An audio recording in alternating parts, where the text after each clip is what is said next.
Ang nakakaano dito, Sas, kasi ang spicy nung mga statements ni Casey, na parang, "Ano, prinsipe ng kadiliman, ikaw ang may kasalanan kung bakit nagdarahop ang mga Pilipino at walang kuryente sa kanilang mga bahay." Yung mga gano'n. Yung talagang nagwawala lahat ng tao nung panahon ni Pinoy. Yung all of a sudden biglang nagtaas. Kasi nga ang nangyari, nag-shutdown yung lahat ng mga company, lahat ng mga generation company.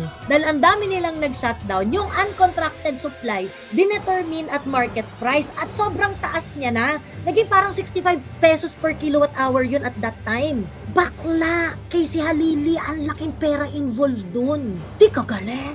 Ang panggigigilan mo talaga yung 0.5. Bakla ka ng taon, Casey. Hindi ka ba marunong mag-math? Kaya sa totoo lang, ako si Leviste, nakakasuhan niya talaga to si Casey Halili. Anong kasalanan ni Leviste kung bakit ka nagkaka-brownout, Casey Halili? Nagka-brownout ka ba? Unang-una, nagka-brownout ka ba? Oo. Nagka-brown out sa 0.5. The expose is so out of tune of anything that you have a background knowledge of. Well, kung wala kang background knowledge, pag-aralan mo muna. Pero ayon naman sa naririnig ko sa inyo, parang hindi naman niya pinag-aralan yung energy business. Wala siyang alam. Wala siyang alam. Magsasalita ka tapos hindi mo alam yung basic.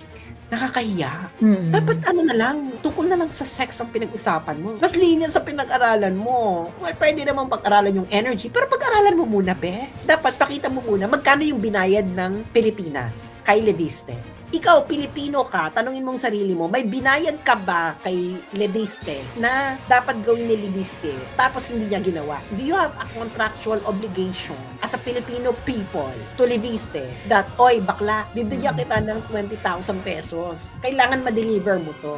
Do you have that kind of contract?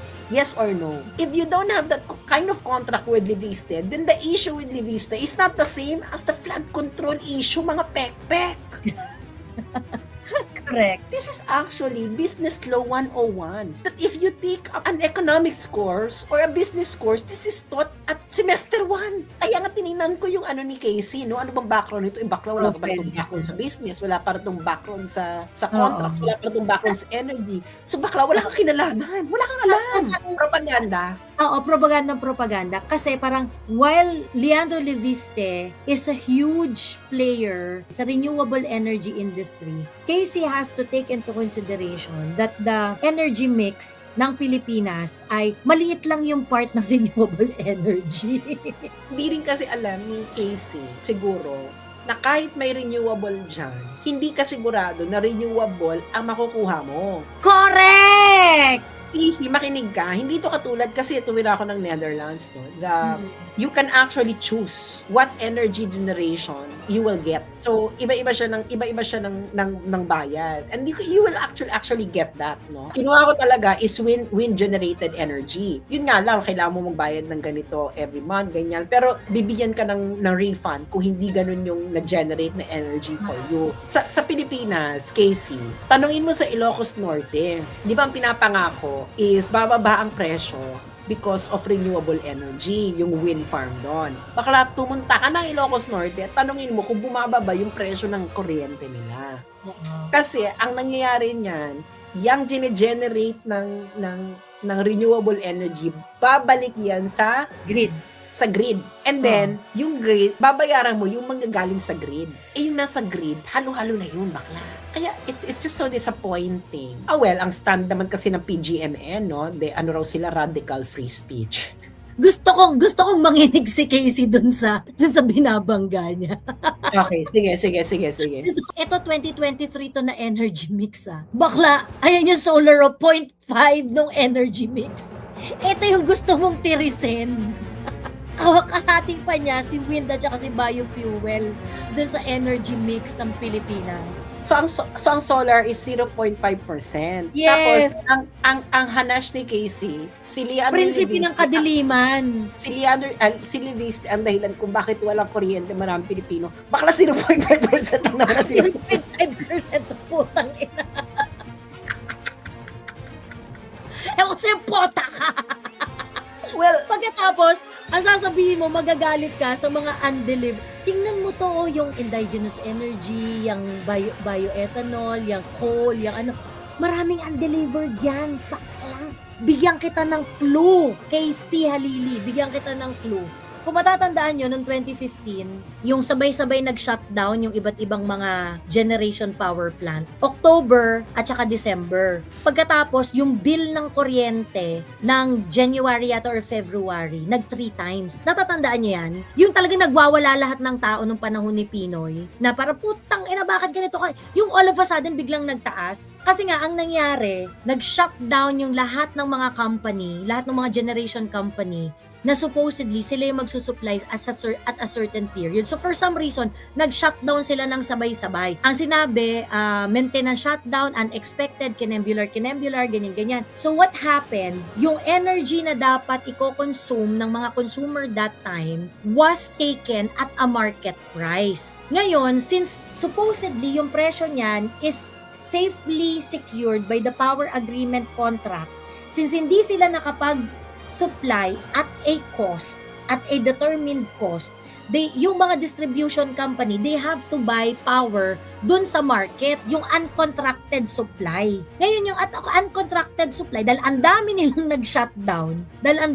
nag-shutdown, yung uncontracted supply, dinetermine at market price, at sobrang taas niya na. Naging parang 65 pesos per kilowatt hour yun at that time. Bakla, Casey Halili, ang laking pera involved dun. Di ka galit. Ang panggigigilan mo talaga yung 0.5.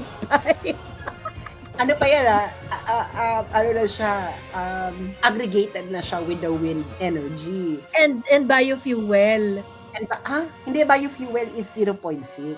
Ay, sorry. Tama. With wind. Oo, correct. And to sasabihin mo siya yung prinsipe ng kadiliman. Bakla. So, ano yan, yung mga windmills yan? Kung ang kuryente sa Pilipinas only depends on not even 1% on solar and wind, bakla ka ng taon, Casey. Hindi ka ba marunong mag-math? Kasi sa totoo lang, ako si Liviste, nakakasuhan niya talaga to si Casey Halili. Putang ina, ang prinsipe ng kadiliman, talaga.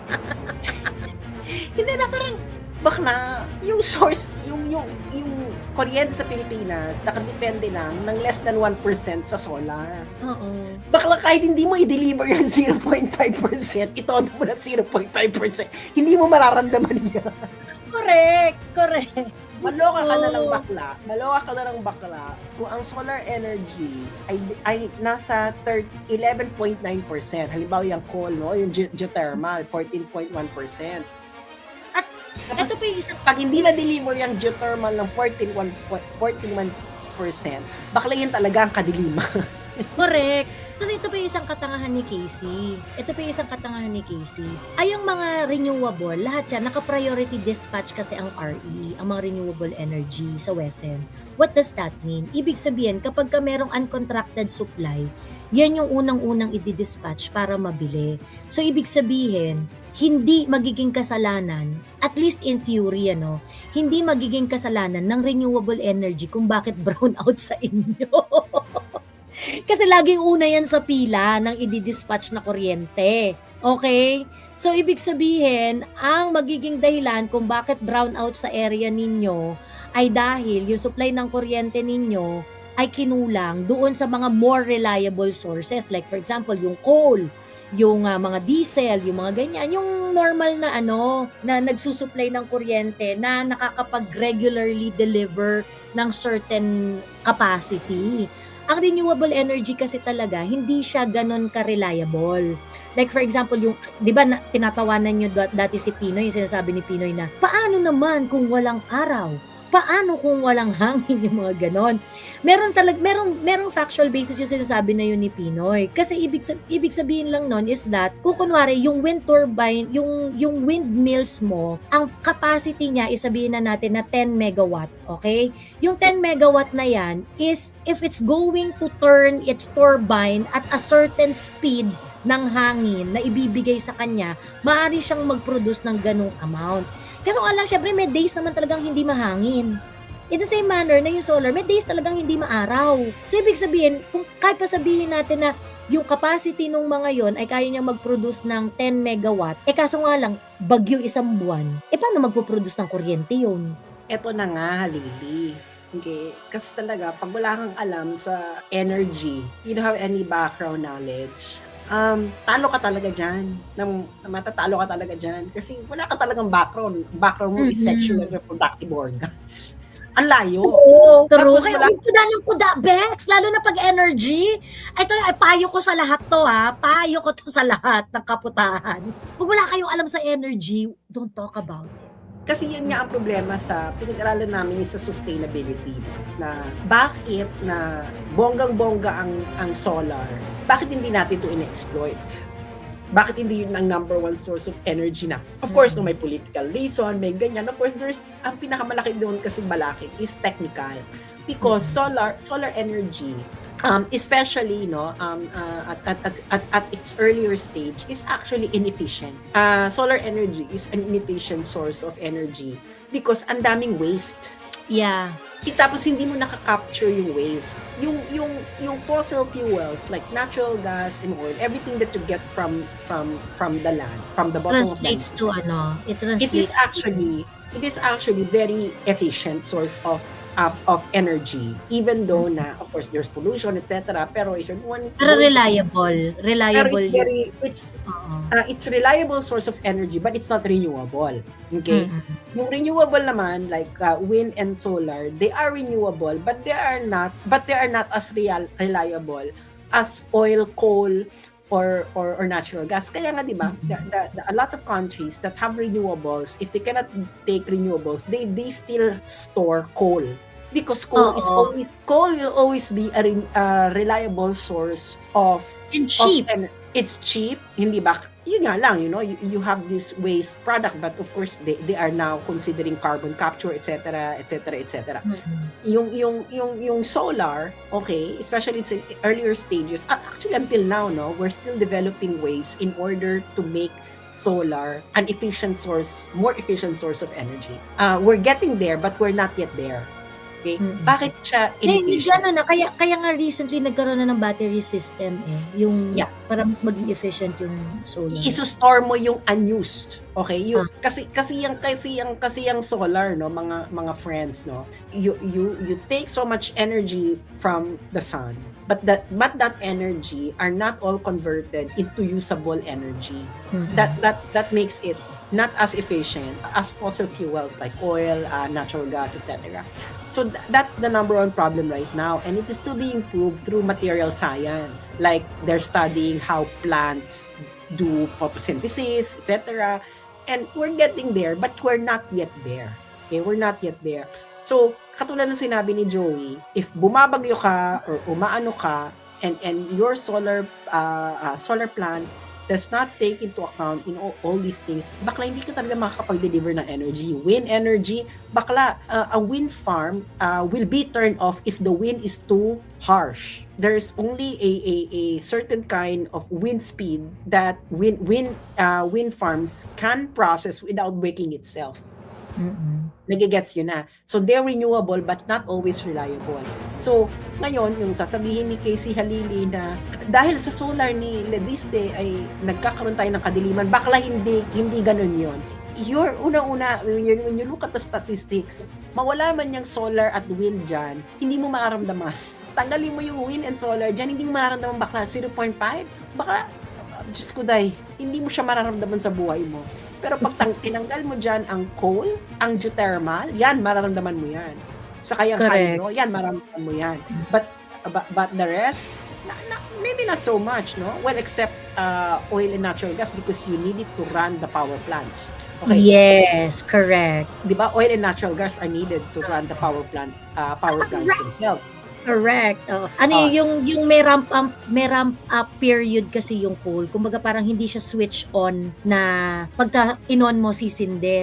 Kailangan mo siyang i-ramp up at gagamit ka ng oil or natural gas to do so. Exactly. Kaya nga madugong usapin ito ng eksena. So the oil and natural gas are needed because they are more efficient. They're more efficient in running power plants. Siyempre, itong mga mix na to, ito na yung para sa mga consumers mo, no, that you combine all the sources of energy. Now, anong kasalanan ni Leviste kung bakit ka nagkaka-brownout kay si Halili? Nagka-brownout ka ba? Una-una, nagka-brownout ka ba? Oo. Nagka-brown out sa 0.5. Kasi dito mo manaramdaman yung lack of sincerity. Bakla, naranasan mo bang magka-brown out? And how much of that brown out can you blame on 0.5%? Nakita niyo yung magnitude ng energy industry? Na parang, of course, billionaire na si ano, 0.5 pa lang yung business na nilalaro ni Leviste sa energy industry, but he is already a billionaire. Kasi malaki talagang energy. Malaking pera Kasi talaga. malaki talaga ang energy industry. Kasi it's ano siya eh. Sigurado ang kita sa energy. As simple as that. Sigurado ang kita Correct. sa energy. The thing is, pero kung i-blame mo si Leviste, kaya ka nagka-brown out kay si Halili. Ayoko sa ipoto. Hindi mo, parang ganito ano, pag ang Ilocos Norte ay nagkakaroon ng power interruption, can you blame it on the status of the wind farm in Ilocos Norte? Hindi. Kasi, ang energy, iko-consume mo pa rin sa Ilocos Norte, will gonna come from the grid.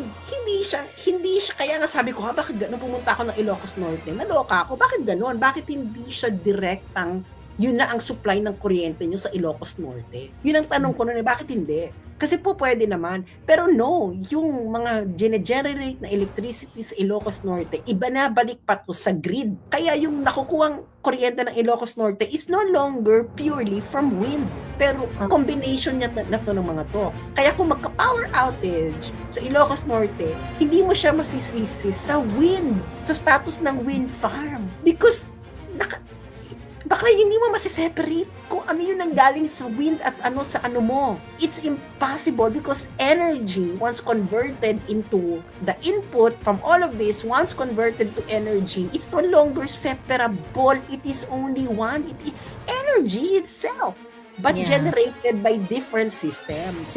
O ngayon, kaya merong kaya nagkaroon SAS ng wholesale electricity spot market. So ang mangyayari, lahat ng energy na pumapasok sa grid, okay, di mapupunta yan sa ibabato yan lahat sa grid ibabato lahat ng napoproduce na kuryente sa grid. Tama yung sinasabi ni SAS, no?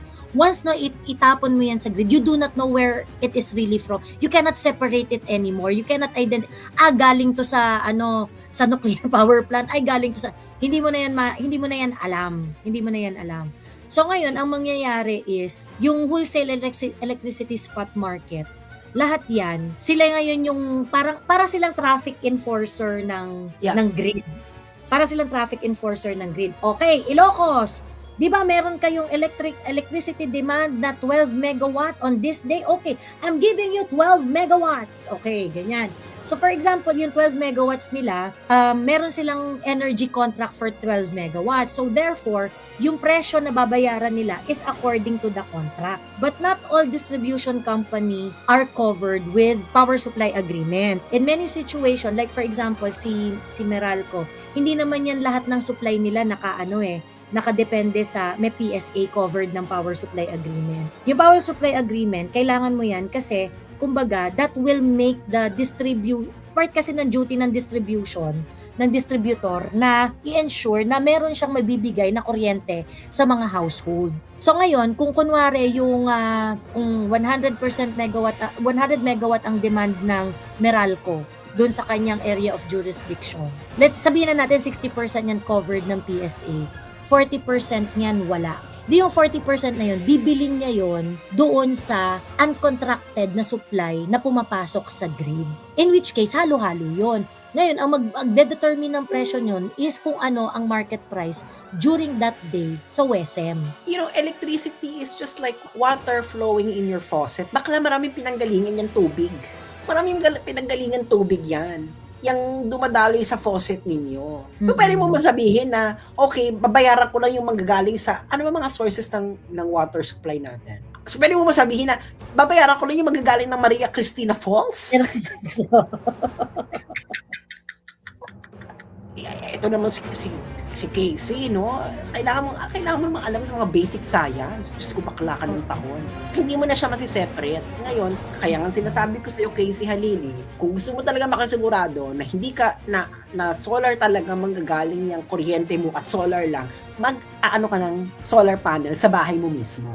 At yun lang, yun na yung ano mo. Perfect Gawa ka ka na. ng gawa ka ng yung mga alternative energy mo na ikaw lang ang gagamit. Yung meron kang Yes, parang yun talaga. mini generation ng energy sa bahay mo.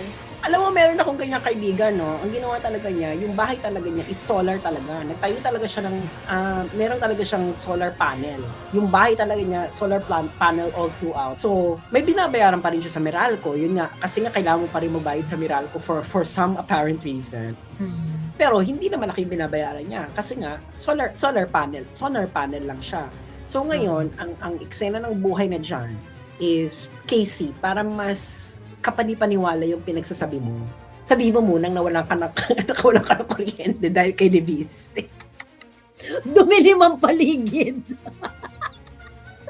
Dahil kay Leviste. Nung narinig ko talaga yun, parang, wah! Sasabihin nito babaeng to, tangin. Hindi, ganun talaga.